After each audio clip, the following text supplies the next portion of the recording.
আমাকে দেখে কি মনে হচ্ছে বড্ড ক্লান্ত, তাই না? সত্যিই ক্লান্ত আমি, কারণ আমার মেয়ে সারা দুপুর ঘুমোয়নি আর আমার ভীষণ ঘুম পেয়েছিল, কিন্তু ওর জন্য আমি ঘুমাতেই পারিনি। সারা দুপুর ওর খেলা আর খেলা। লাস্ট আমি কবে ঘুমিয়েছি জানো? ও হওয়ার আগের দিন আমি লাস্ট একটু শান্তি মতো ঘুমিয়েছি, তারপর আর ঘুমোতেই পারিনি। এত দুষ্ট আমার মেয়েটা, কি আর বলবো। আজকে রাতে ডিনারে হবে লুচি আর পায়েস। ময়দাটা সেজন্য মেখে রাখা হলো, আর আমি পায়েসটা দুপুরবেলাতেই করে রেখেছিলাম। আর এখন যেহেতু বিকালবেলা, সেজন্য একটু নিচে যাবো, মানে পার্কের দিকে যাবো মেয়েকে একটু খেলা করাতে। জম্মুতে যেহেতু প্রচুর ঠান্ডা, সেজন্য মেয়েকে নিয়ে না প্রতিদিন বেরোনো হয় না, আর কেউই সেরকম করে বেরোয় না। দুই একটা বাচ্চা ছাড়া সেরকম কেউ বেরোয় না। পুরো হাড় কাঁপানো শীত। তোমরা যদি থাকতে তাহলে বুঝতে পারতে যে এখানে ঠিক কতটা ঠান্ডা।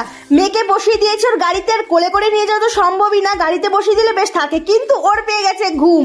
সারা দুপুর ঘুম হয়নি, এখন ওর ঘুম পেয়েছে। মানে ও সন্ধ্যাবেলার দিকে ঘুমাবে আর রাত্রেবেলা পুরো জাগবে, রাত্রেবেলা 1টা-2টোর দিকে ঘুমোবে। তাহলে ভাবো আমার অবস্থাটা কি হয়। আর কি বসে কান্না শুরু, ঘরে এসেই ঘুম দিয়ে দিয়েছে। এখন মনে হচ্ছে লুচি, তারপরে হবে খাওয়া দাওয়া। তাহলে চলো তোমরা ভিডিওটি লাইক এবং চ্যানেল সাবস্ক্রাইব করো। টাটা।